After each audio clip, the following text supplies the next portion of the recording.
క్రీస్తునందు ప్రియ సంగమా, ప్రభు అయిన యేసు నామమున మీ అందరికీ శుభములు. ప్రభు గత 8 మాసాలు మనకు తోడుగా ఉండి ఈరోజు ఇంకొక నూతన మాసము సెప్టెంబర్లో మనం ప్రవేశించి మొన్న ఇక్కడ మంచి శుక్రవార ప్రార్థన కూడా జరిగింది. మరి ఈ యొక్క వీక్లో బైబిల్ స్టడీ కూడా జరిగిన తర్వాత మనందరం కూడా దేవుని యొక్క మందిరంకి వచ్చి ఆయన కృపను బట్టి ఆరాధించే భాగ్యాన్ని ఇచ్చిన దేవునికి మహిమను చెల్లించుకుంటూ మనందరము మత్తయి రాసిన సువార్త 8వ అధ్యాయం తీసి gospel according to Matthew chapter 8 కనుక 8వ అధ్యాయం తీసి ఇక్కడ కొన్ని విషయాలను మనం చూద్దాము. మత్తయి సువార్త 8వ అధ్యాయము 8వ అధ్యాయములో మరి 5వ వచనం చూద్దాం.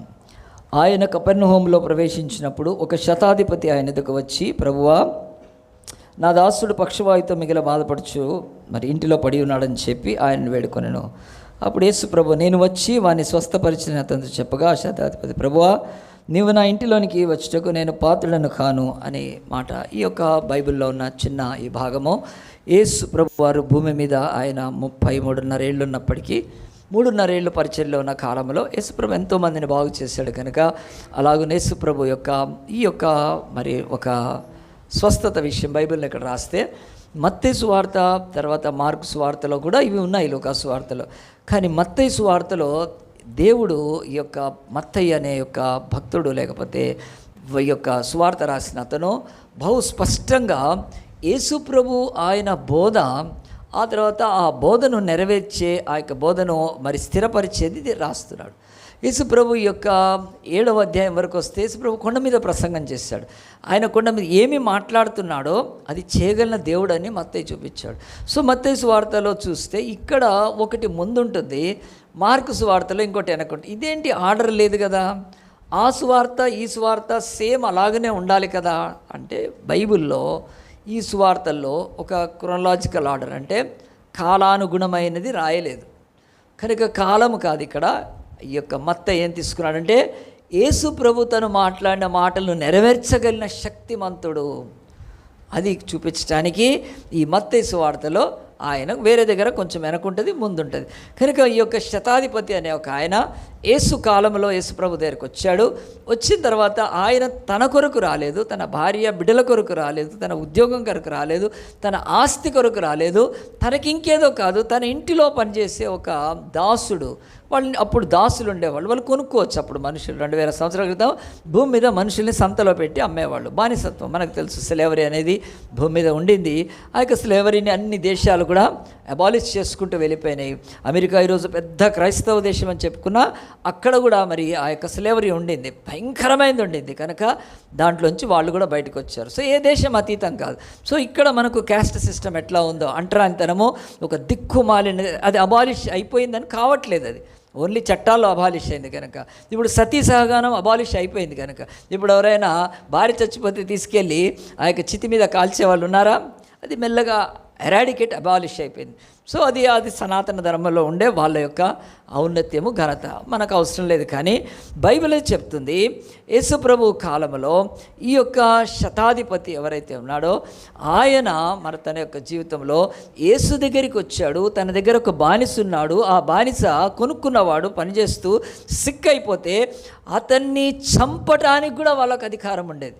ఎందుకంటే అతను ఏమాత్రము తన సేవకు పనికి రాకపో తనకు పని చేయలేనప్పుడు అతని మీద భారం కనుక అతన్ని ఈజీలీ కిల్ హిమ్. ఎవ్వరు అడుగు, అందులో శతాధిపతి వదిలిపెట్టండి. ఏ యూదుడైనా ఏ ధనవంతుడైనా అన్నాడు రోమీడైనా వాడి ఇంట్లో ఒక దాసుడు ఉంటే వాడిని చంపేస్తే కేసు లేదు వాళ్ళకు. అట్లాంటి దినాలు ఆనాడు కనుక ఆ కాలంలో ఒక శతాధిపతి లేచి తన కొరకు కాక తన దాసుడు కొరకు యేసు దగ్గరికి రావడము ఇది బైబిల్ చెప్తుంది.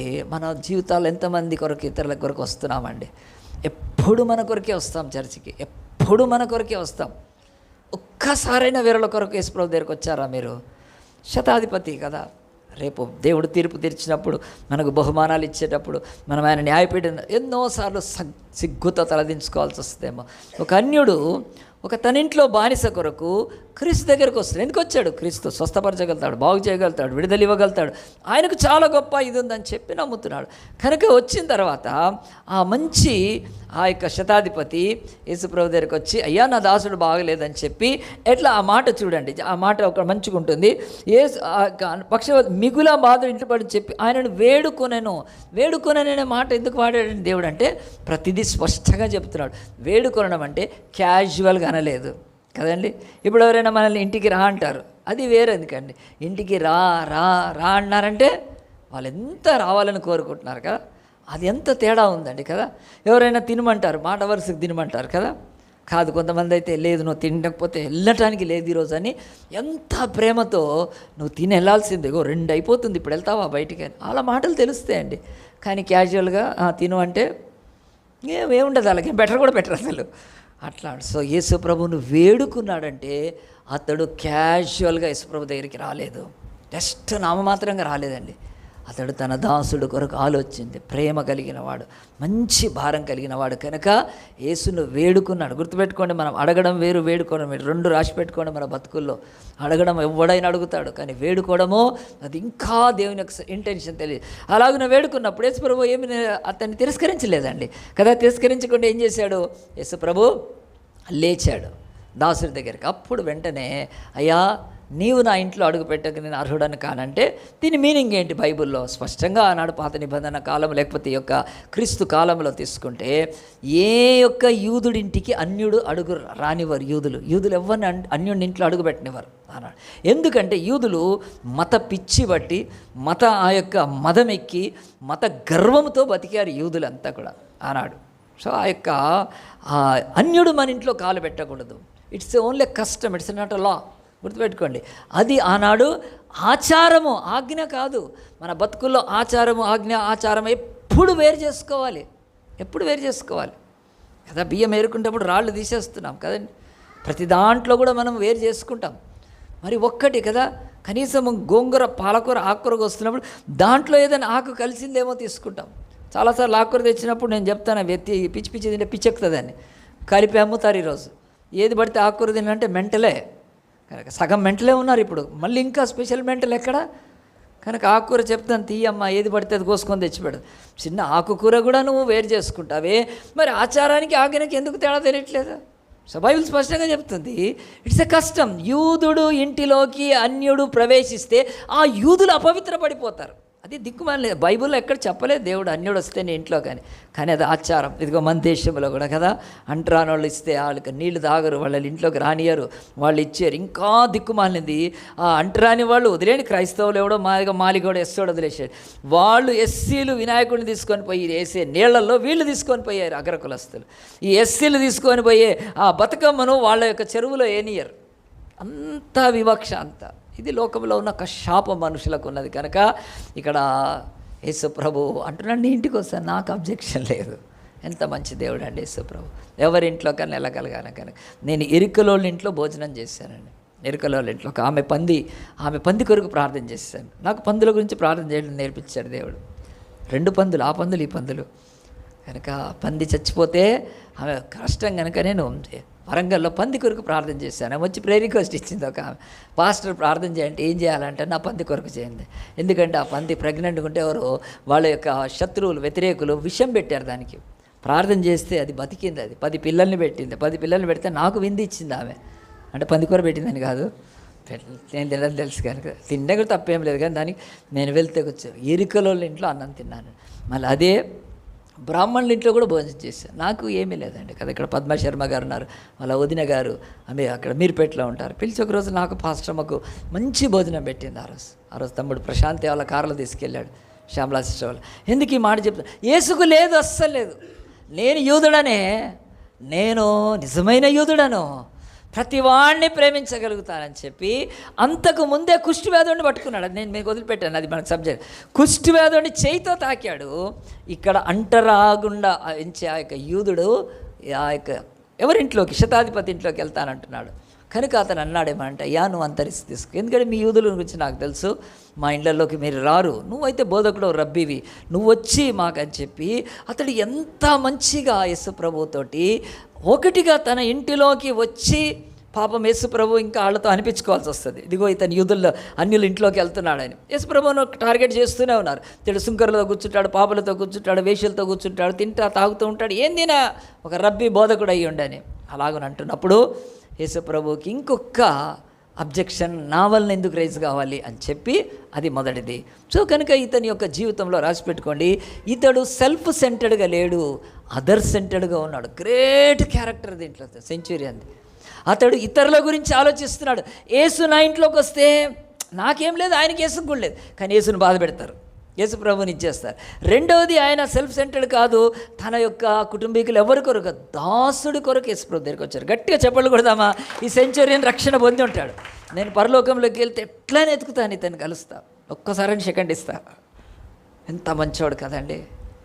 ఈరోజు సెల్ఫ్ సెంటర్డ్గా బతుకుతున్నారు బతుకులు, ఎప్పుడు నాది నాకు, నాది నాకు నాకు అని బతుకుతున్నారని ప్రతివాడు. కానీ ఇతను ఎంత మంచివాడు కనుక, అందుగురించి దేవుడు అన్నాడు, ఈరోజు సుంకరులు, పాపులు, అన్యులు పరలోక రాజ్యంలో ఉంటారు, మతోన్మాదులారా మీరు బయట ఉంటారు.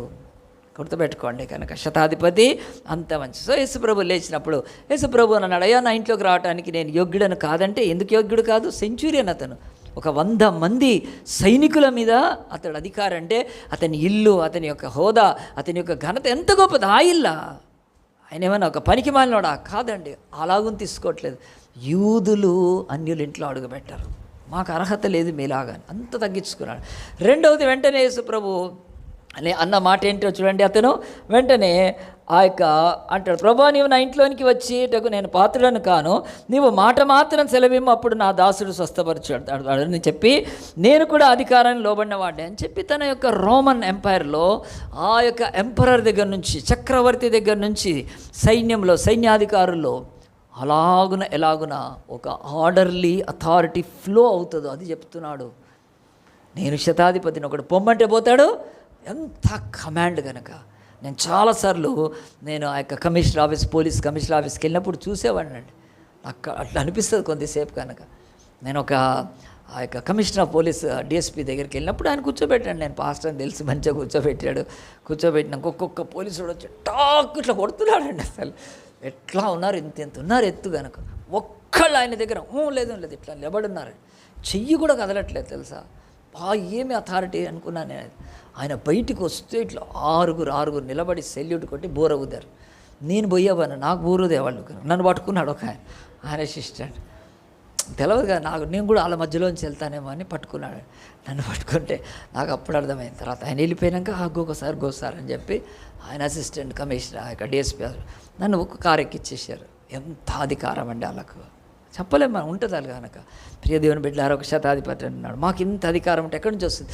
ఒక నరుడైన రోమా చక్రవర్తి నుంచి ఇంత అథారిటీ వస్తే యేసునికి ఎంత అథారిటీ ఉందో తెలుసా? నాకు తెలుసు అది అథారిటీలో ఉన్న నాకు. నువ్వు ఆజ్ఞాపిస్తే చాలు, లేక జస్ట్ ఆజ్ఞాపిస్తే చాలు, ఏదైనా జరిగిపోతుంది, నువ్వు రానక్కర్లేదు, నువ్వు అనుకోను అంతే కనుక అని చెప్పినప్పుడు యేసు ప్రభుకి ఏమైందండి, దిమ్మ తిరిగి మైండ్ ఏం బ్లాక్ కాదు ఆయనకు కనుక. ఈజ్ అ మార్వల్డ్ అనేది ఇంగ్లీష్లో. ఆశ్చర్యపడే యేసు ప్రభు ఏంటి అసలు, ఆయనకు ఒక్కసారి షాక్. యూదులు తన యొక్క శిష్యులందరినీ చేసి, ఇస్రాయిల్లో కూడా ఇలాంటి విశ్వాసం లేదు, కన్నీళ్ళలో ఉంది, నేను ఈ భూమి మీదకి వచ్చిన అధికారం గలవాడిని, నాకు అసాధ్యమైంది ఉందా, ఏది చెప్పినా నేను జరగవుతుందని. వెంటనే యేసు ప్రభు తన శిష్యులందరినీ చూసి ఏమని ఉంటాడు, సిగ్గు మాలిన ఇస్రాయిల్లారా, ఇప్పటికైనా సిగ్గు తెచ్చుకోండి మీరు, యూ హ్యావ్ నో ఫెయిత్. అన్యుడిలో ఎంత ఫెయిత్ ఉంది చూడండి అని దేవుడు ఆనాటి నుంచి ఈనాటి వరకు కూడా క్రైస్తవులందరికీ ఈయన ద్వారా మాట్లాడుతున్నాడు కనుక. యేసు తాకితే, యేసు ముట్టితే, యేసు నూనె పెడితే, యేసు తోసేస్తే, యేసు నూకితే, యేసు గుద్దితేనా ఏంటి అసలు ఇది కదండి. ఎంత దిక్కుమాలను పట్టుకొని పోతారు. నా దగ్గరికి నేను 30 ఏళ్ళ మినిస్ట్రీలో నూనె తీసుకొని రాని, పారాషూట్ అని బతికిస్తాము మనము. వాడు ఆయిల్ కొని కదండి. ఇక ఆయిల్ అమ్ముకునేవాడు బెల్లం పల్లెడు కానీ ఇంకెవడైనా సరే దిక్కుమాలిన బతుకుతున్నారు. దెర్ ఇస్ నథింగ్ కనుక. ఆయిల్ ఎప్పుడు స్వస్థపరిచదండి. మరి ఆయిల్లో వాక్యం తీసి చూపిస్తే యాకోబులో రండి, నేను బైబిల్ స్టడీకి రావాలి, నేను ఇక్కడ మాట్లాడాను కానీ ఆయిల్లో స్వస్థత లేదు. ఫెయిత్ ద్వారా, గ్రేస్ ద్వారా ఉంది. గట్టిగా చెప్పండి కొడదామా, only his grace and his our faith, మన ఫెయిత్ కనుక, అంతే, ఇంకేం లేదు. మరి ఇప్పుడు ఆ పడిపోయినోడికి తన శతాధిపతి వెళ్ళి వేసుని అడుగుతున్నట్టు ఏమీ తెలియదు అడిగి పోయాడు పాపం. ఇంకెన్ని రోజులు తీసుకుపోయి బయటపడేస్తాడేమో, చచ్చిపోతున్నాడు. అతను తీసి బయటపడేస్తే బతకాలంతే, ఘోరమైన బతుకు ఆ రోజు, బానిసలది. బట్ తన యజమాని శతాధిపతి ఎంత లవింగ్ పర్సన్ కదండి. యేసు దగ్గరికి వచ్చాడు, అతనికి ఏం తెలియదు. Only the faith of Centurion and the enormous grace of God Jesus అతన్ని హీల్ చేస్తుంది. దానికి ఏం కావాలంటే దేవుడు అంటున్నాడు, మనము ఆ యొక్క అప్రోచ్ ప్రేయర్ చేయాలి. చేయంగానే యేసు ప్రభు అన్నాక ఆశ్చర్యపోయేమన్నాడు, వెళ్ళు నీ దాసుడు స్వస్థపడతాడు. తర్వాత లేఖనాల్లో ఉంది, ఆ చెప్పిన సమయంలో ఇతను శతాధిపతి వెళ్ళే వరకు అతను బాగైపోయాడు కనుక గుర్తుపెట్టుకోండి. ఇంకా ఆయిల్ క్రిస్టియన్స్ ఎవరైతే ఉన్నారో వాళ్ళు, మీకు అర్థం కావట్లేదు అలాంటి పాస్టర్లు చెప్తున్నా కానీ, ఆయిల్లో స్వస్థత, ఆయిల్ పట్టుకోకండి కదండి. బతుకంత శాపము, పాపములు, దిక్కుమాలిన బతికి నువ్వు ఒక ఆయిల్ పట్టుకొని వస్తే నేను ప్రార్థన చేస్తే బాగవుతుందా? నీ యొక్క స్వస్థత కొరకు ఆయన సిలువెక్కలేదు, నీ పాపము కొరకు సిలువెక్కాడు. నీ పాపాన్ని బట్టి నీకు స్వస్థత లేదు. ఫస్ట్ అక్కడ చూడు, మూలాన్ని చూడు. నీకెందుకు రోగం ఉందంటే నీలో పాపం ఉంది కదా. మనం మంచి నీళ్ళు తాగితే మనకు ఆరోగ్యం పాడు కాదు, మురికి నీళ్ళు తాగితే ఏమవుద్ది? పాడవుతుంది, అంతే. పాపంలో ఉన్నందుకు ఈ శరీరానికి అనారోగ్యం వస్తుంది. అసలు నువ్వు ఆ పాపాన్ని డీల్ చేయకుండా రోగం పోవాలంటే ఎందుకు? పై పెచ్చులు అక్కర్లేదు దేవుడికి. ఇన్సైడ్ కోర్లో ఉంది ప్రాబ్లం, సిన్ కనుక. ఈరోజు నేను 16 years మెడిసిన్ వేసుకోకుండా ఇప్పటికీ దాదాపు మెడిసిన్ వాడానండి. నా హీలింగ్ కనుక, నాకు హీలింగ్ ఎక్కడుందంటే హోలీనెస్లో ఉంది. రాసి పెట్టుకోండి, హోలీ అనే మాట, హీలింగ్ అనే మాట హోలీలోంచి వచ్చింది. Those who are holy automatic healing ఉంటుంది వాళ్ళల్లో, ఉంటుందండి కదా, తప్పలేదు. మంచిగా నీళ్ళు తాగుతున్న వాళ్ళకి ఆరోగ్యం ఉంటుంది. ఆ యొక్క మురికి నీళ్ళు తాగితే ఉండదు. నువ్వు పాపంలో బతుకుతూ నీ శరీరానికి ఆరోగ్యం ఎందుకు? It's not possible. దేవుడు అట్లా చేయట్లేదు, అట్లా మోసం చేసే దేవుడు కాదు. బిడ్డ, నీ పాపం క్షమించబడితే నీకు అప్పుడు హీలింగ్ అవసరం. నూనె పట్టుకొని వస్తే, డొనేషన్లు ఇస్తే, టచ్ చేస్తే, నూకితే, ఆ యొక్క కానుకలు ఇస్తే, ఆ యొక్క స్పాన్సర్లు చేస్తే స్వస్థత వస్తుందా? అగో చెన్నైలో కూర్చొన్నాడు వాడు కదండి, ఆ యొక్క మనీ కాల్స్, అది జీసస్ కాల్స్ కాదు, అది మనీ కాల్స్ కనుక. వాడి బుక్లో ఒక్క సాక్ష్యం ఉండదు తెలుసా అండి, నా పాపం నుంచి దేవుడు నన్ను విడిపించాడని. డబ్బులు ఇచ్చారు, ఉద్యోగం వచ్చింది. డబ్బులు ఇచ్చారు, రోగం పోయింది. డబ్బులు ఇచ్చారు, ఇల్లు కట్టుకున్నాను. డబ్బులు ఇచ్చాము, ప్రమోషన్ వచ్చింది. సో అవి భూమి మీద అబద్ధ ప్రవక్తలు ఉన్నారు ఎంతోమంది కనుక. ఎంతైనా ఉండని ఎవరికి అప్పగలేదు. దేవుడు మాత్రము సత్యవంతుడు కనుక శతాధిపతి దాసుడిని దేవుడు కదా ఎంత చక్కగా ఇచ్చేశాడంటే, శతాధిపతికి ఏమైనా కండిషన్ పెట్టాడా? నీ దాసుడు బాగాలంటే నువ్వు కన్వర్ట్ కావాలన్నాడా? నువ్వు యూదుడు కావాలన్నాడా? అవసరం లేదండి. యూదుడు కంటే అన్యుడు నయంగా ఉన్నాడు. క్రైస్తవుల కంటే అన్యులు ఎంతో బాగున్నారు. క్రైస్తవులు సిగ్గుమాలిన వాళ్ళు ఉన్నారు ఈరోజు, క్రీస్తుని చెప్పుకొని కదండి. అన్యుల్లో ఉండే ప్రేమ యూదుడిలో ఎక్కడ ఉందండి? యూదుడు ఇంకా కస్టమ్స్లో బతుకుతున్నాడు. ఆ ఇంటికి యూదుడు రాకూడదు, అన్యుడు రాకూడదు, కడుగు చెయ్యి, ఈ ఆచారాలతో బతుకుతున్నారు. దేవుడి యొక్క కనికరాన్ని మర్చిపోయారు మీరు. నేను బలిని కోరువాడని కాదు, కనికరాన్ని కోరుతాను. అసలు బలులు అనిపించేది ఎందుకంటే మనలో బతుకులో కనికరం లేదు. ఆ కనికరం దేవుడిని పొందుకోవడానికి బలులు అర్పిస్తున్నాం మనం. మన పాపాలు క్షమించబడితే ఈ దేహానికి, ఈ బతుకుకి, ఈ మనసుకి, ఆత్మకు దేవుడి లక్షణాలు కొన్ని వస్తాయేమో ఆ కనికరం. అంతేగాని బలి అర్పించేసి నువ్వు కఠినుడిగా బతుకుతా అంటే బతకకూడదు కదా. అట్లా దయ జాలి ఉండాలి కదా, మనకు మనుషులం కదా. కుక్క ఇదైపోతే ఇంకో కుక్క వస్తుంది, ఒక కాకి వస్తే 100 కాకులు వస్తున్నాయి. మానవులకి ఏమైపోయింది?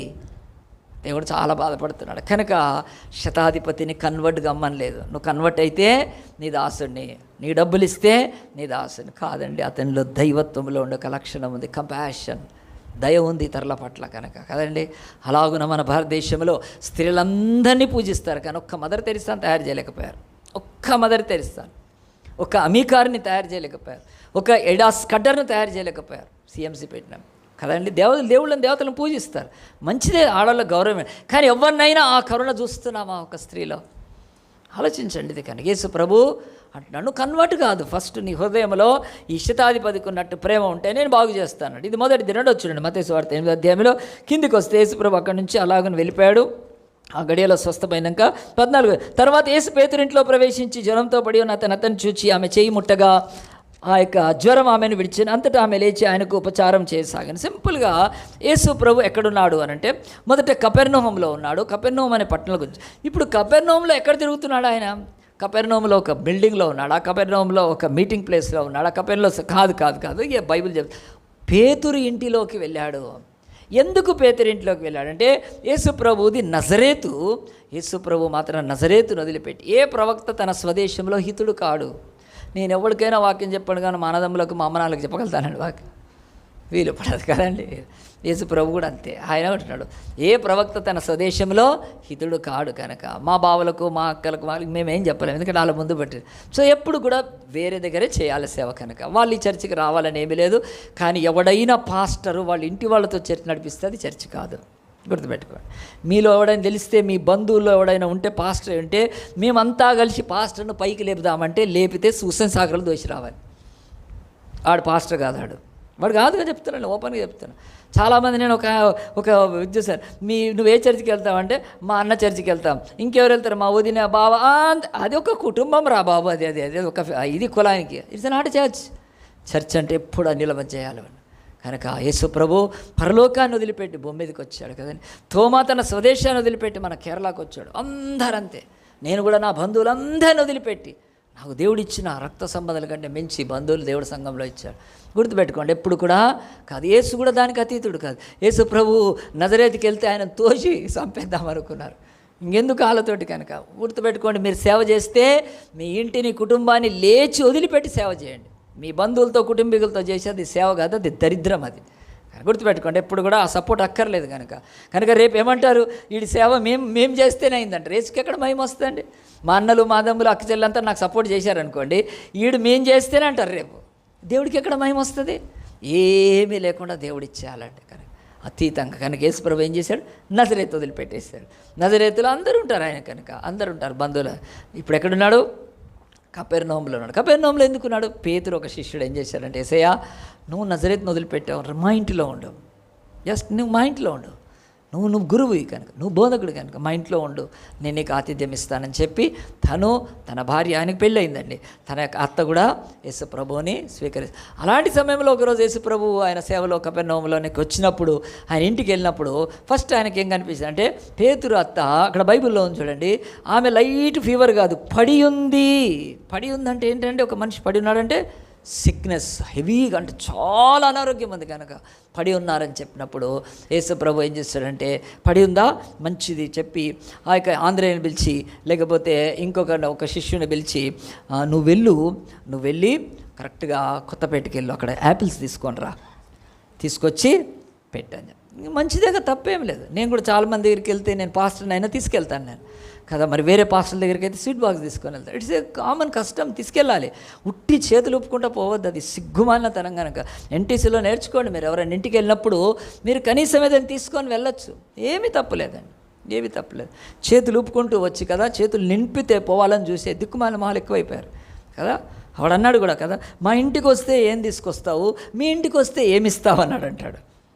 అట్టుంటుంది బతుకులు కనుక. లేదు తప్పకుండా కనుక యేసు ప్రభు అలాగున కాదండి. పేతురు ఇంట్లోకి వచ్చినప్పుడు ఒకవేళ తెలిసి ఉంటే ఏమని తీసుకొచ్చేవాడు, అంత మంచి ప్రభు అండి కదా. ఆయనకు తెలియదు మాకు అత్తకు బాగాలేదని కనుక వచ్చి ఉంటాడు. అట్లా అనుకోకుండా జరిగితే పర్లేదు, కానీ మనం ఒక సిక్ పీపుల్ని విజిట్ చేయబోతున్నామంటే తీసుకెళ్ళండి, ఒక బ్రెడ్ కానీ ఒక యాపిల్స్ కానీ ఏదో ఒకటి తీసుకెళ్ళండి. అది ఊరట కలిగిస్తుంది మానవుడికి. మందు కంటే కూడా ప్రేమ స్వస్థతనిస్తుంది. మనం ఎన్ని మందులు వేసుకున్నా ఒక మనిషి యొక్క ఆదరణ మనకు స్వస్థత ఇస్తుంది. చేయండి, ఆ పని చేయండి. ఇంకా మంచి వాళ్ళు అయితే మొక్కలను ప్రార్థన చేయండి. మీరు యేసయ్యా ఈ బిడ్డను కాపాడిన, ఆయన రక్షించు, లేకపోతే స్వస్థమని చేయొచ్చండి. యేసయ్య ఇంట్లోకి పేతురు అత్తను చూసి కదా, ఇదేమి కర్మరా అనుకున్నాడా? నేను వచ్చేవరకు ఇంట్లో అనుకోలేదండి. పేతురు ఏం చేశాడు తెలుసా? ఆయన వెంటనే చేయి చాచి ఆమెను పట్టుకొని ఏం చేశాడు? లేపి ఆమెకు స్వస్థత. సో ఆమెలో ఉన్న సిక్నెస్, ఫీవర్ ఎక్కడ పోయింది కదా. అప్పుడప్పుడు మనం అనుకుంటాం యేసు తాకితే ఏమొస్తుందంటే, యేసు తాకితే ట్రాన్స్ఫర్ జరుగుతుంది కనుక. ఆయనలో ఉండే స్వస్థత మనలో ఉండే శాపం ఆయనలోకి వెళ్ళిపోతుంది. సచ్ అ గ్రేట్ గాడ్ కనుక ఆయన మంచి దేవుడు కనుక. ఆలోచించండి, ఈరోజు పోయి విగ్రహాలను తాకుతున్నారు, బొమ్మలను ముట్టుకుంటున్నారు, మనుషుల పాదాలు, గురువుల, బోధకుల, ఆ యొక్క బాబాల కాళ్ళు ఎందుకు పట్టుకుంటారు? సంథింగ్ ఫ్లోస్ కనుక. నేను కూడా చాలాసార్లు ఇక్కడ ఎందుకు మాకు సేవకులకు చేయబెట్టి ప్రార్థన అనిపిస్తుంది అంటే, సంథింగ్ దేవుడు ఆ రోజు ఆ యొక్క టచ్ ద్వారా, అనాంటేషన్ ద్వారా ఇదవుతుంది, అంతేనండి. కనుక నువ్వు ఎంతసేపు ముట్టుకోకుండా ఫోన్ టచ్ కాగానే ఏమవుతుందండి, ఒక ఆజ్ఞ కదా తీసుకుంటుంది, ఆర్డర్ ఏమంటుంది, అది తీసుకుంటుంది కనుక మనం టచ్ చేసిన తర్వాత అక్కడి నుంచి లోపలికి వెళ్తుంది అది. కనుక అలాగున దేవుడు అంటున్నాడు, యేసు ప్రభు సంపూర్ణ కనికర దయాదాక్షిణ కటాక్షం కలిగిన దేవుడు ఆయన. ఆయనలో స్వస్థత నివసిస్తుంది కనుక ఆయనలో ఆ యొక్క శక్తి అలాగున్నది. మలాకి 4:20 ఏముంటుందండి చదువుతారా? తెలుసా అందరికీ ఆ మాట తెలుసు కదా. మలాకి 4:20 మీ కొరకు నీతి సూర్యుడు దయించును, అతని రెక్కలలో ఆరోగ్యము కలదు. కనుక చదవండి ఎవరైనా తెలిస్తే మలాకి 4. అయితే నా నామందు భయభక్తుల వారగు మీకు నీతి సూర్యుడు దయించును, అతని రెక్కలు. చాలా అతని రెక్కలు. తర్వాత మనం ఏం చేస్తామంటే తర్వాత కూడా చదువు. కనుక మీరు బయలుదేరి కొవ్విన దూడలు గంతులు వేసినట్లు గంతులు వేయుదురు. గట్టిగా చెప్పకూడదు. ఆ దేవుని యొక్క సన్నిధిలో ఈ మాట గుర్తుపెట్టుకోండి, మీరు చేయండి. యేసు ప్రభువులో నుంచి ఆ యొక్క శక్తి ఆమెకు వెళ్ళింది కనుక అది పాసిబుల్. అది గుర్తుపెట్టుకోండి. ఈరోజు మన బ్రతుకుల్లో యేసు తాకడము లేకపోతే ఆయన ముట్టడం మనకు ఎంతో ఆశీర్వాదం. ఆయన అభిషేకించిన సేవకులు ముట్టుకున్నా జరుగుతుందండి, ఇప్పటికీ జరుగుతుంది. దేవుడు ఏమీ అది దాన్ని ఇచ్చేయలేదు కనుక అక్కడ బైబిల్ ఏముందంటే ఆయన రెక్కలలో ఆరోగ్యం ఉంది. యేసు ప్రభువుకు రెక్కలు ఉన్నాయా? రెక్కలు అంటే ఏంటంటే చేతుల్ని రెక్కలు అంటాం కనుక ఆ రెక్కలు ఆమెను తాకంగానే ఆమెకు స్వస్థత వచ్చేసింది. తర్వాత బైబిల్ చెప్తున్నప్పుడు గంతులు వేస్తుందంటే ఆమె గంతులు వేయలేదండి. వేయగలుగుతుందా? పెద్దోళ్ళు డ్యాన్స్ చేస్తే ఎట్లుంటుంది? చాలా కష్టం, చేయరు కదండి. చేస్తారు అప్పుడప్పుడు, యూట్యూబ్లో ఉంటాయి కొంతమంది వేస్తారు కానీ. సో అక్కడ గంతులు వేయడం అంటే మీనింగ్ అయితే అట్లా కాదు. చిన్నపిల్లలైతే గంతులు అంత ఆరోగ్యం, గంతులు వేసేంత శక్తి, గంతులు వేసేంత నూతన బలం, గంతులు వేసేంత ఉల్లాసం, గంతులు వేసేంత సంతోషం కలిగినప్పుడే కదా హెల్త్ మంచిగా అయినప్పుడు. సో అలాగున ఆమె లేచి గంతులు వేయలేదు. కానీ ఆ రోజు అక్కడ జరిగింది ఏమిటంటే ఈమెను స్వస్థపరచంగానే యూదులు చూసి ఆ యొక్క కుష్ఠవ్యాధుడిని బాగు చేయడం కానీ చాలా జరిగినాయి. అంతే, ఇక్కడ క్రొనాలజికల్ లేదు. యేసుప్రభు శతాధిపతి యొక్క దాసుడు ఇట్లా బాగుపడ్డాడు, ఈ యేసుప్రభు చెప్పగానే బాగుపడ్డా ఆ వార్త అంతా కూడా వెళ్ళంగానే అది స్ప్రెడ్ అయిపోతుంది, వైరల్ అవుతుంది, మన భాషలో వైరల్ అవుతుంది. వెంటనే చాలామందిని తీసుకొచ్చారు. చూడండి, 8వ అధ్యాయంలో దేవుని యొక్క వాక్యం చెప్తుంది, అనేకులను యేసుప్రభుని ఆ సాయంకాలము ఆ యొక్క బయట చూడండి, సాయంకాలం అయినప్పుడు 16వ వచనంలో జనులు దయ్యాలు పట్టిన అనేకులను ఆయన దగ్గర తీసుకొని వచ్చారు. ఆయన మాట వలన దయ్యములు వెలగొట్టి రోగులను స్వస్థపరిచెను. అందువలన ఆయన మన బలహీనతలు వహించుకొని మన రోగులను భరించిన ప్రవక్త యెషయా ద్వారా 53వ అధ్యాయం యెషయాలో చెప్పబడింది. ఇక్కడ నెరవేరుతుంది. అనేకులు వచ్చేసారు. అనేకులు వచ్చినప్పుడు ఏమవుతుందండి? అంతమంది వచ్చినప్పుడు ఏం జరుగుతుందంటే పరిచర్య జరగాలి, వాళ్ళని కంట్రోల్ చేయాలి, వాళ్ళకు యేసుప్రభుకి శిష్యులకు చేయాలి. కనుక యేసు తాకి స్వస్థపరిచిన ఈ యొక్క యేసుప్రభు పేతురు అత్త ఆమె ఉపచారం చేసింది. పాపం వేసి ఎక్కడెక్కడో తిరిగి ఆయన శిష్యులు వస్తున్నారు కనుక ఆమెకి ఎంత శక్తి వచ్చిందండి, ఎంత బలం వచ్చింది, ఎంత నూతనమైన ఇది ఆమెకి దేవుడిచ్చాడంటే ఆమె లేచి స్వస్థ. ఇది గాడ్స్ హీలింగ్, ఇది గాడ్స్ హీలింగ్. చాలామంది ఈరోజు హీలింగ్ అంటే స్టేజ్ల మీద చెప్పిస్తూ ఉంటారు. నీకు బాగైందా అంటే బాగైందా అన్నిసార్లు అడిగా బాగైందని చెప్పిపోతారు. నీకు వదిలేటట్లేరండి ఇక్కడ. చెప్పని మైక్ పట్టుకొని చెప్పి. సో ఈ యొక్క ఆఫ్రికా బోధకులు కానీ మన ఇండియాలో బోధకులు కానీ అలాగున్న సాక్ష్యాలు చెప్పించడం బహు దరిద్రం అండి. ఆ మీటింగ్స్కి వెళ్ళకండి మీరు. అవి మోసపూరితమైనవి కానీ, దిక్కుమాలినవి కనుక. ఒకళ్ళు సాక్ష్యం చెప్పాలని వాళ్ళు చెప్పాలండి కదా, వాళ్ళు చెప్పాలి. ఇక్కడ సాక్ష్యం చెప్పి వాళ్ళు క్యాష్ చేసుకుంటున్నారు అట్లా. అవంతా కూడా మోసం కనుక గుర్తుపెట్టుకోండి. యేసు ప్రభు అత్తను నిలబెట్టి కదా, యేసు ప్రభు చెప్పు ఎన్ని గంటలకు వచ్చాను నేను, చెప్పు కదా, నీకు ఎట్లయింది చెప్పు, అంతకుముందు ఎట్లుండే, కళ్ళు తెరుస్తున్నావా, కళ్ళు మూసుకున్నావా కదా, కడుపులో నొప్పి ఉందా, ఇక్కడ నొప్పి ఉండిందా, ఈ మైక్ ఇచ్చి మైక్ నోట్లో గుచ్చుతూ ఉంటారు వాళ్ళకి కదా, చెప్పని. యేసుప్రభు ఏమన్నా, యేసుప్రభు తన ఉన్నతమైన పరిచర్య. ఈమె కాదు, ఇంకా భాగ్యులు ఉన్నారు బయట. ఈమె కాదు, ఆ యొక్క అనామకులు బయట ఉన్నారు. దయ్యాలు పట్టి వాళ్ళ కుటుంబాలు వేదనతో ఉన్నాయి. ఈమె కాదు, ఆమె సాక్ష్యం అవసరం లేదు, యేసుప్రభుకి అవసరం లేదు. బట్ ఆయన హీల్ చేస్తున్నాడండి. అది కనుక నిజమైన సేవకులు ఎవ్వడి సాక్ష్యం అవసరం లేదండి. విస్తారమైన పని ఉంది, నువ్వు చేస్తూ పో, అలాగని అదే సాక్ష్యం వస్తుంది. చెప్పినా చెప్పకపోయినా ఏం పర్వాలేదు. ఎందుకంటే సాక్ష్యం చెప్పడానికి యేసుప్రభు బాగు చేయడండి కదా. ఏ తల్లైనా తన బిడ్డలకు అన్నం పెట్టి నేను అన్నం పెట్టానని చెప్పు, నేను అన్నం పెట్టానని చెప్పి అంటే ఏం చేస్తారు? వాళ్ళ భర్త ఎలగొడతారు సార్, ఇది దీనికి మెంటలని. పిల్లలకు అన్నం పెట్టి అడుగుతుందా? చెప్తారా అండి? నేనేం పెట్టాను చెప్పి, ఈరోజు బంధువులు వచ్చారనుకో, నేనేం పెట్టాను, గులాబ్ జామున్ పెట్టాను చెప్పు అంటుంటారా? అరే నీ పిల్లలకు నువ్వు పెట్టుకున్నావు, దానికి అదేమిటి? సో సేవకులకు మాకు ఏదైనా ఇస్తే అది దేవుడు కృప, మహాకృప, ఆయన పని. దానికి అడ్వర్టైజ్మెంటు, దానికి సాక్ష్యాలు కావాలి. దిక్కుమాలిన ఈ దొంగలు సేవకులు నాశనం చేసేస్తున్నారు ఈరోజు యేసుప్రభు నామాన్ని. ఆయన ఇంకా చాలాసార్లు ఏం చెప్పాడు తెలుసా? ఎవ్వరికి చెప్పొద్దని చెప్పేవాడు. ఎందుకంటే ఆ యొక్క పరిస్థితి డిఫరెంట్గా తయారైపోతుంది. గుర్తుపెట్టుకోండి. అలాగున ఈమెను స్వస్థపరిచాడు. ఇది రెండవది. మూడవది చూద్దాం చూడండి. మూడవది 2 కిందికి 23వ వచనం. ఆయన దోణి ఎక్కినప్పుడు ఆయన శిష్యులు ఆయన వెంట వెళ్ళిరి. అంతటి సముద్రం మీద తుఫాను లేచినందున ఆ దోణి అలల చేత కప్పబడేను. యేసుప్రభు అక్కడి నుంచి ఏం చేశాడండి? కపెర్నౌములోకి వచ్చాడు. పేతురు ఇంటికి వెళ్ళాడు. చాలామందిని స్వస్థపరిచాడు. ఇంకొద్ది మందితో మాట్లాడాడు, శాస్త్రుల పరిశీలతో. వాళ్ళతో డిస్కషన్ అయిపోయినాక 18 నుంచి 22 వరకు. 23లో ఇంకోటి రాస్తున్నాడు. యేసుప్రభు మళ్ళీ ఇంకా అక్కడ ఉండలేదండి. అంతమందిని స్వస్థపరిచి అంతమందిని ఇచ్చేసి వాళ్ళందరూ బాగైన తర్వాత వాళ్ళ సాక్ష్యాలంతా తీసుకొని వాళ్ళు వెళ్ళేటప్పుడు మనం సెమినార్ అయిపోయినా కూడా రాపిస్తామండి. ఏం రాపిస్తాం? ఫీడ్బ్యాక్. స్పీడ్ బ్యాక్ కాదు, ఫీడ్బ్యాక్. మా ఇంటికి కూడా వచ్చాడు వాడు. ఏది వాషింగ్ మెషిన్ ఇచ్చేసేవాడు. సార్ స్పీడ్ బ్యాక్ ఇవ్వండి, స్పీడ్ బ్యాక్ ఇవ్వండి అంటున్నాడు. ఇక మా చిన్నోడు ఆరోన్ అయితే పడి నవ్వుతా ఉన్నాడు. వాడు డాడీ ఇదేంటి డాడీ అని. వాడు మంచి ఇంగ్లీష్ మాట్లాడతాడు. మా బాబు ఆరోన్ పాల్ అంత ఫారినర్స్తో మాట్లాడతాడు. ఎంతోమంది యూఎస్లో అక్కడే క్లయింట్స్ వాళ్ళ కంపెనీలో we want to talk with Aaron అంటారు. సో మంచి ఇంగ్లీష్ వస్తుంది. వాడు చిన్నప్పటి నుంచి మా ఇంటికి వచ్చి ఒకడు అంటాడు స్పీడ్ బ్యాక్ ఇవ్వమంటాడు, స్పీడ్ బ్యాక్ ఇవ్వమంటాడు. వాడు అనకాపల్లివాడాడు. మళ్ళీ అనకాపల్లిలో ఏమనుకోవద్దు. సో ఇంగ్లీష్ ప్రాబ్లం ఉంటుంది కనుక ఆలోచించండి. యేసు ప్రభు ఈ దయ్యాలందరినీ వెలగొట్టి వాళ్ళందరి ఫీడ్బ్యాక్ తీసుకుంటూ కూర్చున్నాడా? శిష్యుల్ని అడిగాడా? ఇట్లా బాగైంది, ఏం అక్కర్లేదండి. ఈ కీర్తి, ఈ ప్రతిష్ట, ఈ గొప్పతనం ఇవంతా కుప్ప. యేసు ప్రభు నేర్పించాడు నాలాంటి సేవకులకు. ప్రకాష్ గంటేలాగో లేకపోతే ప్రవీణ్ పగడాలు నేర్పించారండి. నేర్చుకున్నారు. మేమే కాదు, ఎంతోమంది. మనుష్యులు మిమ్మల్ని పొగిడినప్పుడు మీకు శ్రమ. ఎవరైనా అజయన్న అది ఇది అంటే నాకు శ్రమ స్టార్ట్. కనీసం నడువు నొప్పని వచ్చేస్తున్నాను నిలబడలేక. మనుషుల పొగడత అక్కర్లేదండి. కనుక అంత మంచి దేవుడు కనుక అలా ఫీడ్బ్యాక్ అక్కర్లేదు. వాళ్ళు దయ్యాలు పట్టారు, వెళ్ళిపోయారు. వాళ్ళ కుటుంబాలు వేదనలో ఉన్నారు. దేవుడు రిలీఫ్ ఇవ్వడానికి వచ్చాడు, అంతేనండి, ఇంకేం లేదు. కనుక ఏం చేశాడు? ఆయన లేడు అక్కడ. వెంటనే ఆయన సముద్ర తీరంకి వెళ్ళిపోయాడు.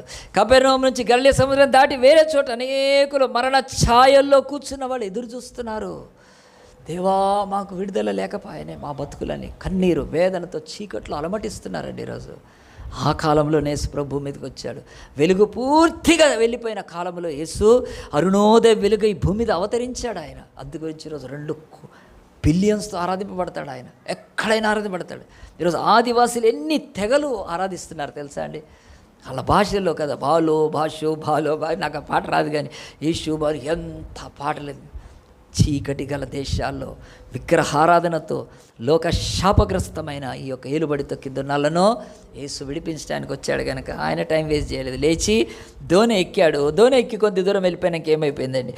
సముద్రం మీద తుఫాను లేచి ఆయన దోణి అంతటా కప్పచండి. సో చాలామందికి ఒకటి, యేసు ఉంటే మరి ఆయన ఇలాంటివి రావు. యేసు ఉంటే మరి ఆ యొక్క తుఫాన్ రాదు. యేసు ఉంటే గలిబిలు రాదు. యేసు ఉంటే కొట్లాట రాదు. యేసు ఉంటే పోరాటం రాదు. యేసు ఉంటే అనారోగ్యం రాదు. ఇది బిబ్లికల్ టీచింగ్ కాదు. ఇది బిబ్లికల్ టీచింగ్ కాదు. యేసు ప్రభు అన్నాడు, ఒక మాట తీయండి, ఆ యొక్క 91వ కీర్తన తీయండి. 91వ కీర్తన అందరికీ తెలిసిన మాట ఇప్పుడు చూపిస్తాను. యేసు ఉంటే రాదని ఎక్కడా కూడా బైబిల్లో లేదండి. యేసు ఉంటే దేవుని యొక్క వాక్యంలో 91వ కీర్తనలో చూడండి, ఈ మాట నేను చదువుతాను చూడండి. 91లో మీకు అందరికీ కూడా అది కంఠిత వాక్యమే కదా. దేవుని యొక్క వాక్యంలో ఇలాగుంది కనుక ఆ యొక్క 15వ వచనం, అతడు నాకు మర్రపెట్టగా నేను అతనికి వచ్చాను, శ్రమలో నేను అతనికి తోడై ఉంటాను. శ్రమలో తోడుగా ఉంటాడు. శ్రమ రాకుండా ఉండదు, but he will be in your storm. అంతే బైబిల్ చెప్తుంది. శ్రమలో తోడై ఉంటాడు. శ్రమ రాదని చెప్పట్లేదండి. సో యేసు ప్రభు మన జీవితాల్లో ఉంటే శ్రమలు రావు అనుకుంటే అది రాంగ్ టీచింగ్, అది రాంగ్ డాక్టరీన్, అది మోసపూరితమైంది. నువ్వు యేసుని నమ్ముకొని కష్టాలు పోతున్నాడు దొంగ పాస్టర్ వాడేవాడని చెప్తుంటే, నువ్వు యేసుని నమ్ముకో నీకు కదా ఆ యొక్క శ్రమలు రావని చెప్తే వాడికంటే పెద్ద దొంగ ఎవడలేడు. యేసు నమ్ముకుంటే శ్రమలు ఉంటాయి, కానీ శ్రమలో నేను అతనికి తోడ. యేసును నమ్ముకోకపోతే నీకు శ్రమలో తోడయ్యేవాడు ఎవడుండాడు? నీ గతి అంతే. అది కరెక్ట్ కనుక. సో బైబిల్ చెప్తుంది, యేసు తుఫాన్లో వెళ్తున్నాడు, ఆ యొక్క అలలు కప్పుతున్నాయి. ఆ తర్వాత యేసుప్రభు ఏం చేస్తున్నాడండి? నిద్రపోతున్నాడు. యేసుప్రభుకు నిద్ర ఎందుకు వచ్చింది కదండి? యేసుప్రభు నిద్ర అలసిపోయాడు. ఆయన ఎందుకో తెలుసా? ఈ దోణి ఎక్కక ముందు దయ్యాలు పట్టిన వాళ్ళతో ఎట్లుంటుందండి డీలింగ్? మీ ఇంట్లో ఎవరికైనా పట్టిందా దయ్యం? భర్తను అడగండి, భార్యకు దయ్యం చాలాసార్లు పడుతుందని చెప్తాడు. మళ్ళీ భార్యని అడిగితే చెప్తారు మావాడికి ఎప్పుడు దయ్యం పడుతుంది. చాలామంది చెప్తారు పిల్లలు. సో దయ్యం పట్టడం అనేది మనం పూర్తిగా ఈరోజు చూసేది కాదు.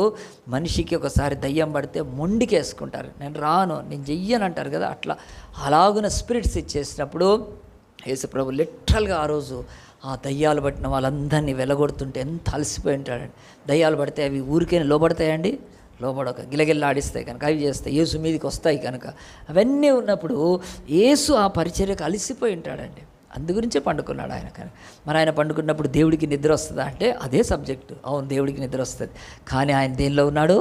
మానవుడిగా ఉన్నాడు. మానవుడి యొక్క శరీర యొక్క పరిధిలో ఉన్నాడు కనుక 100% ఆయన మానవుడు, 100% మానవుడు యేసుప్రభు. ఆయన ఏనాడు కూడా అందరు తలుపులు వేసుకుంటే లోపలికి వచ్చి ఆయన షాక్ ఇవ్వలేదు. ఆయన ఇవ్వలేదండి. లేకపోతే అక్కడ భోజనం పెడితే అని అవేం చేయలేదు ఆయన. ఆయన చూస్తా కదా టక్కు మనకి నీళ్ళ మీద నడిచేయలేదు ఆయన. ఒక్కసారి కూడా ఆయన ఇచ్చేయలేదండి. అంటే ఏదో దైవశక్తులు, ఆ యొక్క అతీత శక్తులు, ఆ యొక్క దివ్య శక్తులతో ఆయన ఏం కాదు, మానవుడిగా ఉండి ఆకలేస్తే ఒక పండు తినడానికి, నిద్ర వస్తే పండుకోవటానికి ఇచ్చేసాడు. సో దేవుడు ఆయన మరియ కడుపున పుట్టాడంటేనే మానవుడిగా ఆయన రావడానికి ఇష్టపడ్డాడండి. అసలు ఇలాంటి అవసరమే లేకపోతే ఆయన ఆత్మస్వరూపుడిగా రావచ్చు ఆయన. కానీ అది మన పాపాన్ని మోయగలుగుతాడు. అప్పుడు మనలో ఒకని వంటి వాడు కావాలి. అప్పుడే పిల్లలందరూ ఆడుకుంటుంటే ఒక పెద్ద ఆయన వచ్చి ఆడుకోమంటే ఆడతా అంటే ఊరుకోరు పిల్లలు. కానీ ఆ పెద్ద ఆయన ఏం చేశారంటే కింద మోకాళ్ళనికి ఆ లాగున గుర్రం లాగుంటే అంకుల్ మంచిగా ఆడుతున్నాడు ఏం చేస్తారు? అందరూ ఆడతారు ఆయనతోటి. అంతేగాని ఇట్లా నిలబడితే ఎవడు ఆడతాడు? సో ఇంత లాజిక్ గుర్తుపెట్టుకోండి. యేసు ఆయన తన దివ్య దైవ శక్తులు అన్నిటిని వదిలిపెట్టి వచ్చాడు. బట్ ఇప్పుడు భూమి మీద ఎట్లా ఆపరేట్ చేస్తారు? Through spirit of God. ఆయన రిక్తుడయ్యాడు అన్నది బైబిల్లో. ఆయన దేవదూతల స్వభావాన్ని కూడా ధరించుకోలేదు. ఆయన మానవుడిగా రక్త మాంసాల్లోకి వచ్చాడు కనుక ఈ దోణిలో పండుకున్నాక బైబిల్ ఏం చెప్తుందండి? ఆ దోణిలో పండుకున్నాక యేసు ప్రభు వీళ్ళు శిష్యులు మరి ఆనాడు ఈ యొక్క తుఫాను లేగుతుంటే వాళ్ళు ఏమనుకున్నారు? యేసు ప్రభు మరి ఓడలో ఉంటే లేకపోతే దోణిలో ఉంటే రాదనుకున్నారా? అది కూడా క్లియర్ చేసేసాడు. వస్తుంది. అప్పుడు ఆయన నిద్రించుండగా వారు ఆయన ఎదుగు వచ్చి, ప్రభువా 25 వచ్చాను, నశించిపోవచ్చున్నాం, మమ్మల్ని రక్షించమని చెప్పి ఆయన వేడుకున్నారు. సో ఈ శిష్యులందరికీ ఎక్కువ మందికి ఈ సముద్రం అలవాటు, ఎందుకంటే వాళ్ళు అక్కడే చేపలు పడతారు. అలాగున తరచుగా దాంట్లో ఉండే వాళ్ళు భయపడ్డారంటే బైబిల్ చెప్తుంది ఇది ఒక భయంకరమైన తుఫాను వచ్చిందని. యేసును అలాగున పాతాళానికి తీసుకెళ్ళిపోవాలని సైతాన్ ట్రై చేస్తున్నాడు. యేసు ప్రభు ఆయన ఉపవాసం ఉండి 40 దినాలుగానే కొండ మీదకి తీసుకెళ్ళి దుంకు అన్నాడు కదా సైతాను. అప్పుడు ఇప్పుడు ఇండైరెక్ట్గా స్టార్ట్ చేసేసాడు. ఎట్లయినా యేసు ప్రభువుని, ఆయన నరుడే గనుక ఆయనను చంపేస్తే పాతలితే మానవులకు రక్షణ ఉండదు, మానవులకు విమోచన ఉండదు. మానవులను నేనే ఏలచ్చు. ఒక్క బొమ్మ కాదు, 100 బొమ్మలు తయారు చేసి మనుషుల్ని ఏలచ్చు. అది ఏ బొమ్మన్నా కావచ్చు, అది కోతి బొమ్మ కావచ్చు, అది లేక ఏనుగు బొమ్మ కావచ్చు, అది ఏదైనా కావచ్చు, పాము బొమ్మ. వీటితో ఏలటానికి, మోసముతో ఏలటానికి వాడికి ఇంకా కొంత యుగాంతాల తర్వాత కూడా ఏలటానికి. సో దేవుడు అన్నాడు, ఇప్పుడు నీ చాప్టర్ క్లోజ్, నేను చచ్చేది లేదు, నిన్ను చంపిపోతానని వచ్చాడు యేసుప్రభు. కనుక అతడి తలను చితక తొక్కుతుంది. ఆ యొక్క సర్పము మడిమెను కాటేస్తే స్త్రీకి పుట్టిన కుమారుడు ఏం చేస్తాడు? తలను చితక కొట్టడానికి వచ్చాడు. సో యేసుప్రభు పండుకున్నప్పుడు ఇదే ఛాన్స్ కదా అని తుఫాను రేపినప్పుడు శిష్యులు భయపడి లేచి, యేసయ్యా మేము నశించిపోతున్నామన్నారండి. యేసుప్రభు లేచి ఏం చేశాడండి? నా నిద్ర అంతా డిస్టర్బ్ చేశారా మీరు అన్నాడు. మనమైతే అంటామా లేదండి? మంచి నిద్ర డిస్టర్బ్ చేస్తే కదా ఒక్కోసారి అయితే చంప మీద వేస్తారు కొంతమంది. జాగ్రత్త, ఎవరైనా మీరు ఇద్దరు లేపినప్పుడు గుర్తుపెట్టుకోండి. బాగా నిద్రపోతున్నావు లేపితే గుయ్యమంటుంది, గుర్తుపెట్టుకో. దూరం ఉండి లేపండి కదా, కట్టెతోటి లేపండి. ఎందుకంటే ఎవరికి షార్ట్ టెంపర్ ఉంటుందో తెలియదు కనుక. అట్లా యేసుప్రభుని మరి నిద్ర లేపితే యేసుప్రభు ఏమి కూడా కాలేదండి. ఆయన బైబిల్లో వాక్యం ఉంచండి. అందుకు ఆయన అల్ప విశ్వాసులారా, ఆ తుఫాను కంటే ఇక్కడ ఇంకా ప్రాబ్లం ఉంది. ఏంటంటే వాళ్ళలో యేసుప్రభు ఇన్ని స్వస్థలు వచ్చారు. వాళ్ళు మోకరించి ప్రార్థించాల్సింది. వాళ్ళు దేవుడితో వాళ్ళకి ఇచ్చిన ఆ యొక్క కృపను ఉపయోగించి వాళ్ళు ఆ యొక్క తుఫానుని, ఆ యొక్క గాలిని, దాని విషయం ప్రార్థన చేసి ఏదైనా చేయాల్సింది. కానీ వాళ్ళు భయపడిపోయి ఉన్నప్పుడు బైబిల్ ఒకటే చెప్తుంది. ఈరోజు గుర్తుపెట్టుకోండి, faith and fear they both go together అన్నాడు ఒక భక్తుడు. కదండి. They don't go together. Faith fear ఎప్పుడు కూడా కలిసి వెళ్ళవండి. ఫియర్ ఉంటే ఆ యొక్క ఫెయిత్ ఉండదు, ఫెయిత్ ఉంటే ఫియర్ ఉండదు. ఇది అవుట్ రైట్గా నేను చెప్తున్నాను. నా బ్రతుకులో 100 సార్లు నాకు ఫెయిత్ ఉన్నప్పుడు భయం కలగదండి, ఫెయిత్ లేనప్పుడు నేను కూడా భయంలోకి వెళ్ళిపోతాను. సో దేవుడు చెప్తున్నాడు, వాళ్ళలో విశ్వాస ప్రాబ్లం కనుక, విశ్వాసం ఉంటే ఎట్టి పరిస్థితిలో భయం ఉండదండి. సో దేవుడు అందుగురించే మన విశ్వాసాన్ని దేవుడు బలపరచడానికే కాదు, ఆత్మ వరాల్లో విశ్వాసం ఉంది, ఆత్మ ఫలములో కూడా విశ్వాసం ఉంది. ప్రేమ, సంతోషం, సమాధానం, దయాలు, ధీరత, మంచితనం, విశ్వాసము, సాత్విక, ఆశా నిగ్రహము. కనుక ఆయన ఇచ్చిన ఆ యొక్క 9 1 కొరింథీ 12:4-11 ఉన్న బుద్ధివాక్యం, జ్ఞానవాక్యం, విశ్వాసము. సో ఫెయిత్, ఇది it should be given by God and you should have a faith. నువ్వు ఆ యొక్క ఫెయిత్లోకి రావాలి కనుక దేవుని యొక్క వాక్యం చెప్తుంది చూడండి. ఆ యొక్క ఫెయిత్ లేని వాళ్ళని దేవుడు లేచి ఏం చేశాడు, ఆ తర్వాత చెప్పి లేచి గాలిని సముద్రం గద్దింపగా మిక్కిలి నిమ్మడమాయను. ఆ మనుషులు ఆశ్చర్యం, ఈయన ఎట్టివాడో, ఈయనకు గాలియు సముద్రమును లోబడుచున్నవన్నీ చెప్పుకొనిరి అని బైబిల్ చెప్తుంది. చదువుతారా రెండు దేవుడికి ఆ యొక్క కీర్తన 89:8-9 చూడండి. ఇది యెహోవా దేవుడికి తప్ప ఒక నరుడికి కాదు కదా, యూదులకు అది ఖచ్చితంగా తెలుసు. కనుక వాళ్ళ యూదులను ఎర్ర సముద్రం దాటించిన దేవుడు వాళ్ళకి తెలుసు, ఆకాశం మన్నాను గురించి దేవుడు తెలుసు, ఎవరు దాన్ని ఆపిన దేవుడు వాళ్ళకి తెలుసు. ఏ దేవుడు చేయలేదు ఇలా, ఆ దేవుడు గురించి 89వ కీర్తనలో 8-9 చూడండి. యెహోవా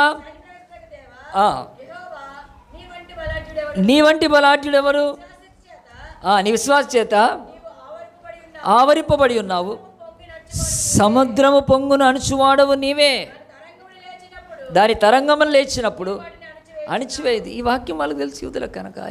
ఎవరైనా మన బోట్లో ఉంది, గాలిని తుఫాను గద్దిస్తున్నాడండి కదా.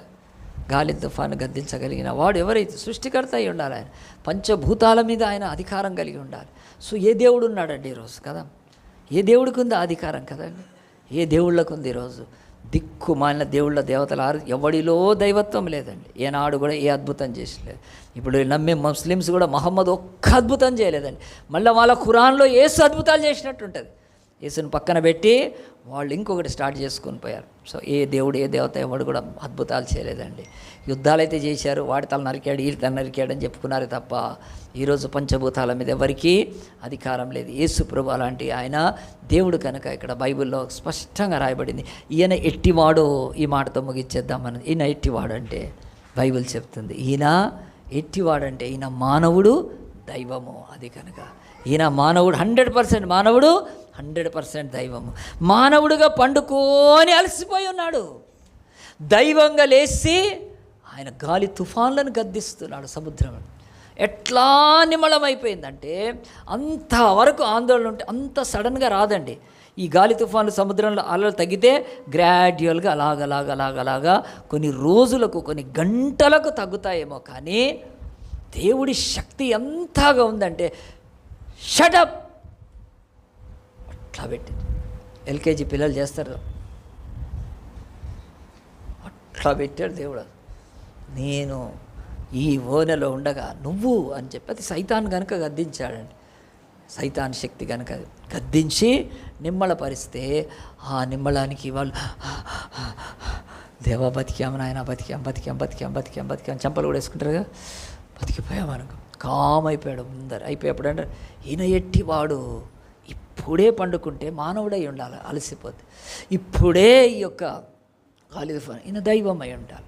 దేవుడు వదిలేస్తాడు. ఈరోజు ఎవరికైనా కన్ఫ్యూజన్ ఉంటే ఈరోజు వేల లక్షల కోట్ల మంది ఈరోజు యేసుప్రభుని నమ్మటానికి వచ్చి నేను దైవమా మానవుడా? దైవం అయితే ఆయన మరి మరియకెందుకు పుట్టాడు? మరియమ్మ కూడా దేవత కావాలి కదా. మరియమ్మ ఒక మానవుడికి పుట్టింది కనుక ఆమె దైవం కాలేదు, ఆమె చనిపోయింది కనుక ఆమె మరియమ్మనే అంది కనుక నా నాథ రక్షక అని తన కుమారుడైన క్రీస్తుని రక్షకుడని పిలిచింది. సో ఆ దిక్కుమాలిన రోమన్ క్యాథలిక్స్ మరియమ్మను ఒక దేవుడిగా చేసి పెట్టేశారు కనుక వదిలేద్దాం వాళ్ళని. ఆయన మానవుడు కనుక మరియమ్మ కుమారుడు కనుక పండుకున్నాడు. అది కానీ ఆమె దైవము అయితే అతడు మరియ కుమారుడు కాదు, సర్వోన్నతిని దేవుని కుమారుడు గనక గద్దిస్తున్నాడు. సో ఈరోజు మనందరికీ వదిలేస్తున్నాడు దేవుడు. భూమి మీద నీకు నీ పోలిక ధరించి నిన్ను ప్రేమించిన యేసు, కానీ నీ పాపములు నీ శాపములు నేను విడిపించే క్రీస్తు కనుక యేసు క్రీస్తుని ఎవడు తన నోటితో ఒప్పుకొనునో వాడే రక్షణ పొందుతాడు. క్రీస్తును కాదు, క్రీస్తు ఆయన యుగ యుగాలు ఉండేవాడు, ఆయన మహిమలో ఉండేవాడు. కానీ యేసుగా వచ్చాడు, అది కూడా నమ్మాలి నువ్వు. అందుగురించి ఆకాశం కింద ఏ నామమున రక్షణ లేదు, ఓన్లీ ద నేమ్ జీసస్. జీసస్లో క్రీస్తున్నాడు కనుక, క్రీస్తే జీసస్ అయ్యాడు కనుక బైబిల్ చెప్తుంది. వాళ్ళు ఆశ్చర్యపోతే ఈరోజు మనం ఈ యొక్క భాగాన్ని ఎందుకు తీసుకున్నామంటే, ప్రియ దేవుని బిడ్డలారా, ఇక్కడ బైబిల్లో ఒకటి కనిపిస్తుంది. అది ఏమిటంటే, యేసు ఒక 3 ఇక్కడ కనిపిస్తుంది. ఆయన కపెర్నహూము లోనికి వచ్చాడు, ఒక పట్టణంలోనికి వచ్చాడు. వచ్చినప్పుడు ఏం చేశాడు? పట్టణంలో ఆయన అందరికీ సమానమే. ఒక శతాధిపతి దాసుణ్ణి, మందులు కొనుక్కోలేని కదండి, తిండి కొనుక్కోలేని బానిస బతుకులో బందీగుండి, అతని యజమాని మంచోడండి.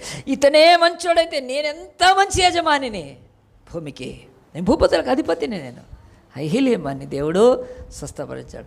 పట్టణములోకి వచ్చాడు కదండి, అయిపోయింది. రెండవది, పేతురు ఇంటిలోకి వచ్చాడు. యేసుప్రభు ఇంటిలోకి వచ్చినప్పుడు పేతురు అత్త జ్వరంతో పడి ఉంది లిటరల్గా, కానీ చాలా సిక్నెస్. కానీ వెంటనే యేసు ఇంటిలోకి వచ్చినాక ఆ యొక్క ఇంటిలో నుంచి అనారోగ్యం బయటికి వెళ్ళిపోయింది, అస్వస్థత. ఇంటిలో ఏమి నివసిస్తుంది? స్వస్థత. కనుక జీసస్ ఇంట్లో ఉంటే ఆ యొక్క హీలింగ్ వాళ్ళకు వచ్చింది. ఇక మూడవది, యేసుప్రభు ఎక్కడున్నాడు? దోణిలో ఉన్నాడు. దోణిలో ఉన్నాడు కనుక, ఎందుకంటే దోణిలో కూర్చొని ఏం చేశాడు? నిద్రపోయాలంటే ఏం చేయాలి? కొంచెం జరగాలి కనుక. పక్కన మీద నిద్రపోతామండి? నిద్రపోలేం కదా. ఎవరో తల్లో లేకపోతే ఎవరైనా ఉంటే నిద్రపోతాను కదండి. అలాగే నిద్రపోవాలంటే ఏం చేయాలండి? కొంచెం స్పేస్ ఇవ్వమని అడుక్కొని ఉంటాడు యేసుప్రభు. శిష్యులు కూడా మంచోళ్ళే కనుక, నువ్వు పండుకుంటావా అని కొంచెం జరిగి ఉంటారండి కదా. పండుకో అని. పాపం యేసుప్రభు అలాగన అలసిపోయాడు కనుక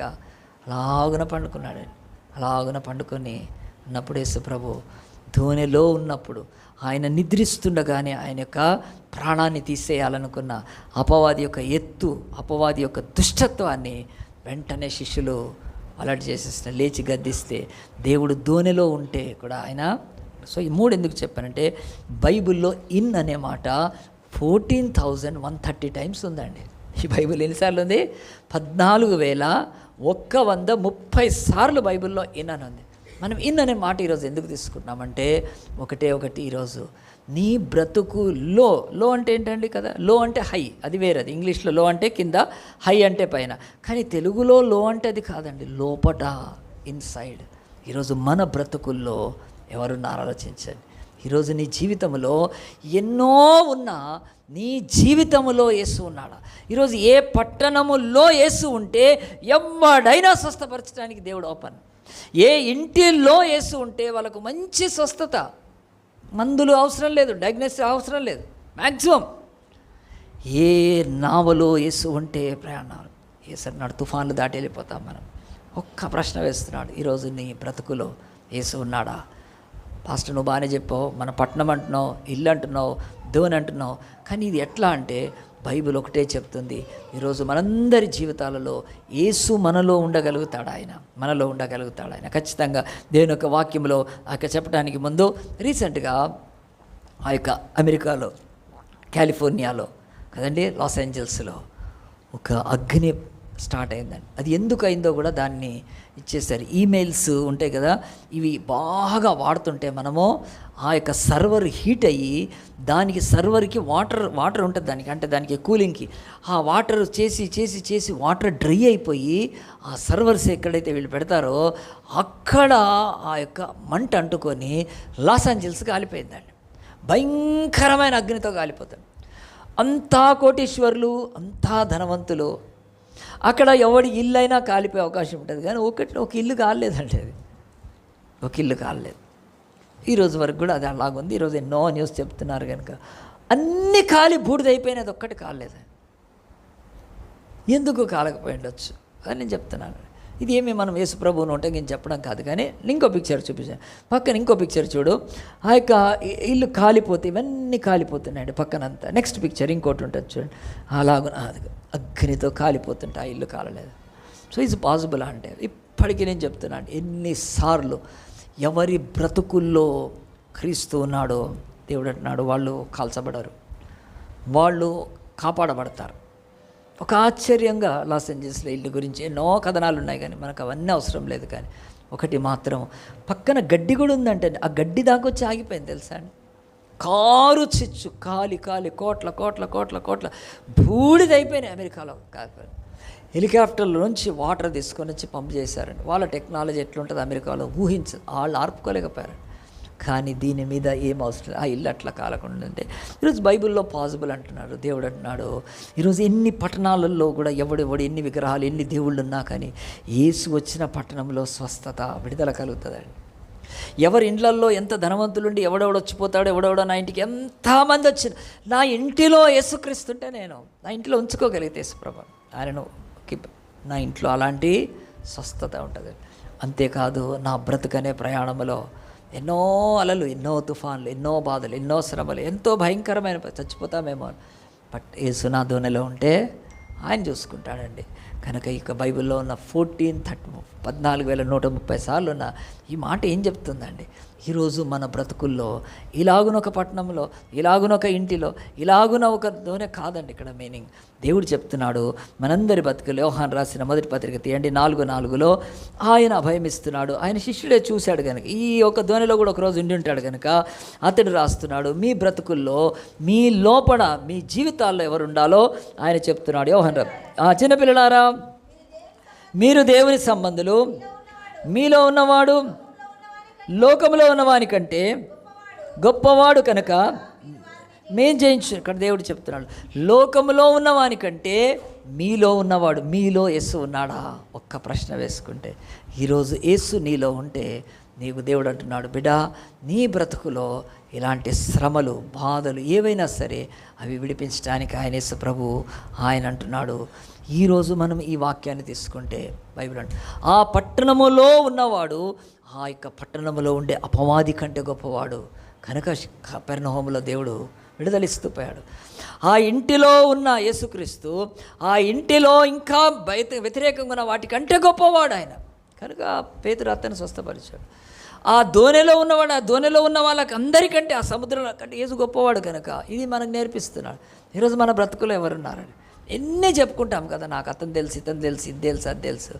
కానీ యేసు అంటున్నాడు నువ్వు రక్షణ పొందిన బిడ్డ జీవితంలో నీలో ఉన్నాడా యేసుక్రీస్తు? ఈరోజు నీలో ఆయన నివసిస్తూ ఎట్లా ఉంటాడు యేసు ప్రభు? కనుక ఆ యొక్క యోహాను సువార్త 15వ అధ్యాయం తీసి ప్రార్థన చేసుకుందాం. చూడండి యోహాను 15:15 యేసు ప్రభు అంటున్నాడు ప్రార్థన చేసే వాళ్ళందరితో అంటుంటాడు, ప్రార్థన చేసే వాళ్ళందరితో ఇదిగో మీరు ప్రార్థన చేస్తూ ఉంటారు కదా అని చెప్పి ఆయన ద్రాక్షవల్లిని నేను తీగలు మీరు అని చెప్పి ఆయన ఎవడు నా యందు నిలిచి ఉండునో ఎవని యందు నా మాటలు నిలిచి ఉండునో వాడు బహుగా ఫలిస్తాడని చెప్పి దేవుడి యొక్క వాక్యము 15వ ఆ యొక్క అధ్యాయం యోహాను సువార్త దేవుని యొక్క వాక్యం చూడండి. దేవుని యొక్క వాక్యం మంచి మాటలు చెప్తున్నాడు ఆయన. దేవుని యొక్క వాక్యము ఈ యొక్క 3వ వచనం నేను మీతో చెప్పిన మాటను బట్టి మీరు ఇప్పుడు పవిత్రులైన నా యందు నిలిచి ఉండండి మీ యందు నేను నిలిచి ఉందును అంటున్నాడు. మరి ఆయన యందు మన యందు నిలిచి ఉండడం ఏంటండి? కనుక దానికి అర్థం చెప్తున్నాడు.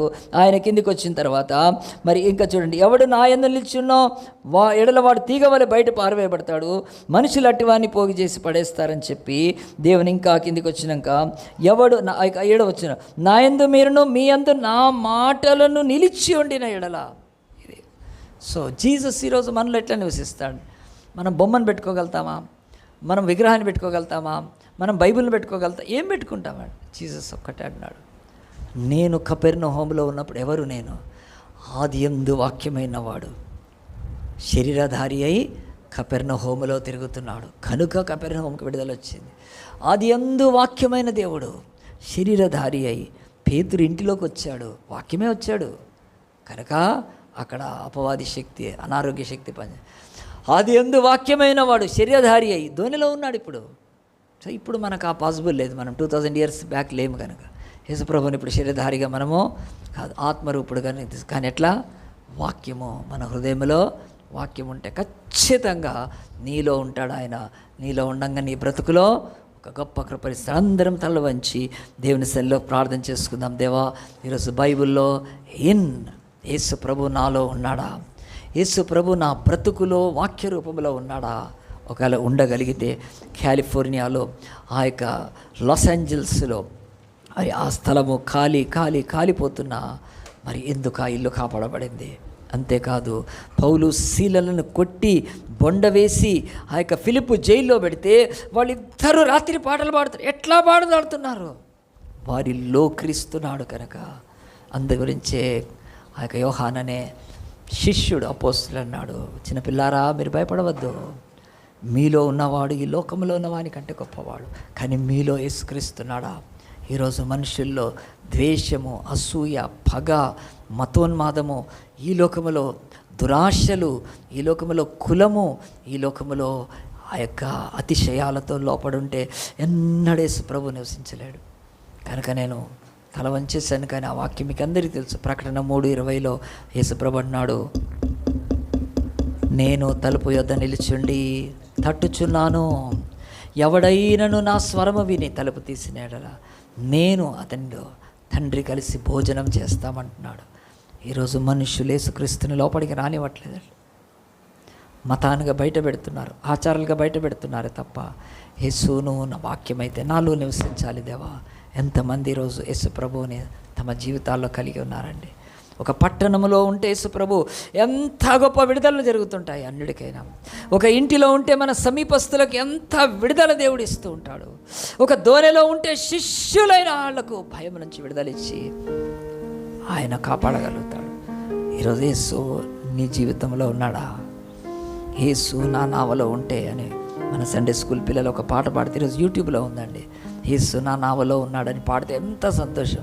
అప్పుడు మా పాప ప్రిన్సీ కానీ, ఆ తర్వాత అక్సా కానీ, ఆరోన్ కానీ, ఐజక్ కానీ, షైనీ కానీ, మైత్రి కానీ, చిన్నపిల్లలు వీళ్ళప్పుడు ఎంత డ్యాన్స్ వేసేవాళ్ళండి. యేసు నా నావలో ఉన్నాడని చక్కటి పాట, అది పిల్లలతో వేయించేవాళ్ళం. ఆలోచించండి, ఈరోజు నీ బ్రతుకనే నావలో యేసు ఉన్నాడా? నువ్వు లైట్ తీసుకొని పోతున్నావా? పర్వాలేదులే అనుకుంటా. కాదండి. ఇదిగో మన చుట్టూ వాళ్ళు ఒక విగ్రహాన్ని చేసుకొని దాన్ని పూజించి ఆరాధించి తీసుకెళ్ళి ఆ దైవమనే వాడిని తోసేసుకొని వస్తుంటే, అలాంటి ఒక చీకటి ఏలుతున్న ఈ లోకంలో యేసు నీలో ఉన్నాడా? నీలో ఉంటే నువ్వెంత ధన్యుడవు బిడ్డ, నువ్వెంత ధన్యుడవు. కానీ యేసు నీలో లేకపోతే ఏమీ లేనట్టే నీకు. ఈరోజు జీసస్ నీలో ఉండాలి, జీసస్ వాక్య రూపంగా ఉండాలి. నీ నోరు తెరిస్తే యేసు కనపడాలి లోకంలోకి. అలాంటి ఒక వాక్య జీవితంతో, ఆ యొక్క వాక్యము వెలుగులో నీ బ్రతుకు నింపబడుతూ యేసు నీలో ఉన్నాడు. నా యందు మీరును మీ యందు నా మాటలు నిలిచి ఉన్న మీకు ఏది ఇష్టం అడుగుడి, అప్పుడు అవి మీకు అనుగ్రహిస్తానని సెలవిస్తున్నాడు.